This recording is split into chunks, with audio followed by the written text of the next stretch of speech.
Hello అండి, good morning to all. Welcome to our educational zone channel. మనం already last class లో ద్విత్వాక్షరాల యొక్క అక్షరం దాని యొక్క ఒత్తు అనేది మనం నేర్చుకున్నాం, అవునా? ఈ క్లాస్ లో మనం ద్విత్వాక్షర గుణింతాలు అనేవి మనం నేర్చుకుందాం. గుణింతాలు ఎలా రాయాలి, ఎలా గుర్తుపెట్టుకోవాలి, వాటిని ఎలా ప్రాక్టీస్ చేయాలనే విషయం ఈ రోజు క్లాస్ లో మనం నేర్చుకుందాం. ఓకేనా? మనం ఇప్పుడు క్లాస్ లోకి వెళ్ళిపోదాం. వెళ్ళిపోయే ముందు ఎవరైనా కొత్తగా ఈ ఛానల్ చూసినట్లయితే మా అను ఎడ్యుకేషనల్ జోన్ ఛానల్ సబ్స్క్రైబ్ చేసుకోండి. ఆల్రెడీ సబ్స్క్రైబ్ చేసుకున్న వాళ్ళు ఈ రోజునట్లయితే క్లాస్ మొత్తం చూడండి, లైక్ చేయండి, తెలిసిన వాళ్ళందరికీ షేర్ చేయండి. మనం లాస్ట్ క్లాస్ లో ద్విత్వాక్షరాలు వాటి యొక్క ఒత్తులు నేర్చుకున్నాం కదా. ఈ రోజు క్లాస్ లో ద్విత్వాక్షర గుణింతం ఎలా రాయాలి. మనం మామూలుగా కా గుణింతం, గా గుణింతం, అలాగే ఇంతవరకు నేర్చుకున్న అన్ని గుణింతాలకి కూడా ఈ గుణింతాక్షర రూపాలు వాటి యొక్క శబ్దాలు మనం నేర్చుకున్నాం. సో ద్విత్వాక్షర గుణింతాలకి కూడా సేమ్ ఇవే గుణింత రూపాలనే ఉంటాయి. ఇవి ఏమాత్రం మారవు. ఏ గుణింతంకైనా బేసిక్ అనేది ఇవే. మనం ఆ గుణింతాన్ని చదవడానికి ఈ రూపాలే మనకి ఉపయోగపడతాయి. సో ఇప్పుడు ద్విత్వాక్షర గుణింతం ఎలా రాయాలి. మనం ఇదివరకు గుణింతాక్షరాలు హల్లులు వాటి యొక్క ఒత్తులు మనం నేర్చుకున్నాం. ఇది కా ఒత్తు ఎలా చెప్పాను నేను మీకు. ఇది కా కింద కా రాస్తే ఇక్క అని చదువుతాం. కా కింద కా రాస్తే ఇక్క. ఇక్కాకి ఇక్కడ మనకి దీర్ఘం ఉంది కాబట్టి దీర్ఘం ఫస్ట్ పెడతాం. కా కింద కా రాసాము, దీర్ఘం పెట్టాం. కా కింద కా రాస్తే ఇక్క, ఇక్కాకి దీర్ఘం వస్తే ఇక్కా. ముందు ఈ సౌండ్ అనేది కంపల్సరీ మనం పలకాలి, ఇక్కా. మనం కా గుణంతో రాసేటప్పుడు కా గుడిస్తే కీని ఇలా రాస్తాం. కా గుడిస్తే కీ మనందరికీ తెలుసు. దీని కింద కావత్తు పెట్టాం అనుకోండి, అదే ద్విత్వాక్షర గుణింతం అయిపోయింది, ఇక్కి. కానీ చదివేటప్పుడు మనం ద్విత్వాక్షర గుణింతాలు ఇంకొక ఇంపార్టెంట్ పాయింట్ ని గుర్తుపెట్టుకోవాలి. ఏంటి అంటే ద్విత్వాక్షర గుణింతాలు కానీ కింద ఏ ఒత్తు ఉండే ఏ గుణింతం మనం చదివినా ఫస్ట్ మనం కింద ఒత్తు చదవాలి, తరువాత పైన ఉన్న గుణింత రూపం చదవాలి. ఇది మాత్రం వెరీ వెరీ ఇంపార్టెంట్.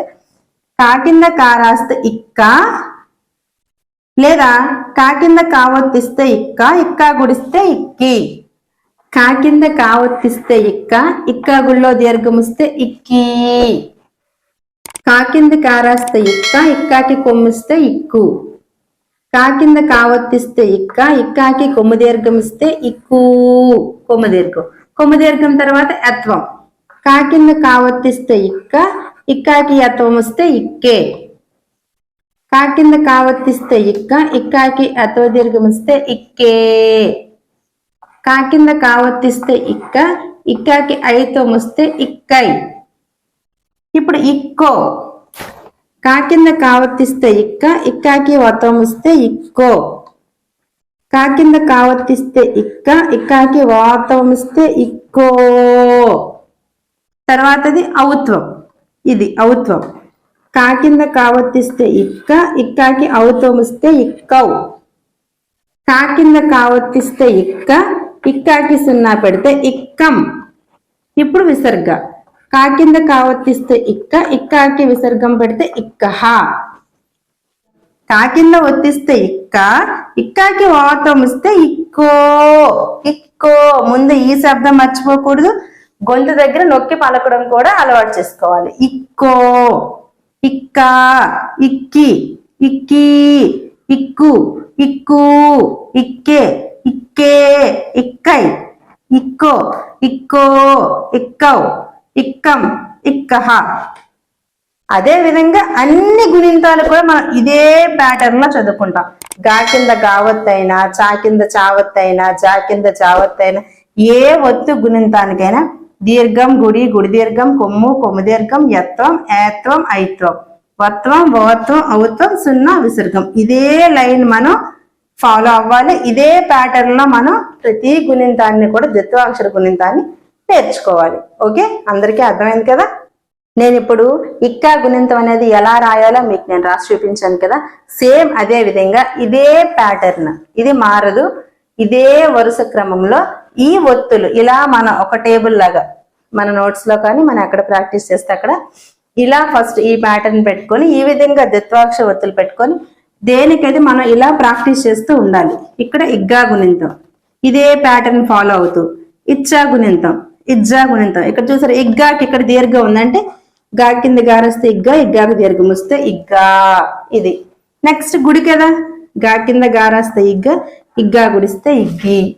తర్వాత గుడి దీర్ఘం, గా కింద గారాస్తే ఇగ్గ, ఇగ్గా గుళ్ళో దీర్ఘం వస్తే ఇగ్గి. గా కింద గారేస్తే ఇగ్గ, ఇగ్గా కొమ్ముస్తే ఇగ్గు. మనం గా గుణింతం ఎలా రాస్తామో సేమ్ అలాగే గుణింతం వస్తుంది, కింద మాత్రం గా ఒత్తు అనేది వస్తుంది. ఇది గుర్తుపెట్టుకొని ఈ ప్యాటర్న్ లో ఈ గుణింతాలన్నీ కూడా ఈ విధంగా ప్రాక్టీస్ చేసుకుంటే ద్విత్వాక్షర గుణింతాలన్నీ కూడా మనకి చక్కగా రాయడం చదవడం అనేది వస్తుంది. ఓకే, ఈ రోజు క్లాస్ మీ అందరికీ అర్థమైంది కదా, ద్విత్వాక్షర గుణింతాలు ఎలా రాయాలి, ఎలా ప్రాక్టీస్ చేయాలి అనేది. నెక్స్ట్ క్లాస్ లో మనం ద్విత్వాక్షర గుణింతాల యొక్క పదాలు, వాక్యాలు, తర్వాత పేరాలు ఇవన్నీ కూడా చెప్పుకుందాం. ఈ రోజు క్లాస్ మీ అందరికీ నచ్చినట్లయితే లైక్ చేయండి, షేర్ చేయండి. కొత్తగా ఎవరైనా మా ఛానల్ చూస్తున్న వాళ్ళైతే అను ఎడ్యుకేషనల్ జోన్ ఛానల్ని సబ్స్క్రైబ్ చేసుకోండి. మళ్ళీ మనం నెక్స్ట్ క్లాస్లో మళ్ళీ కలుద్దాం.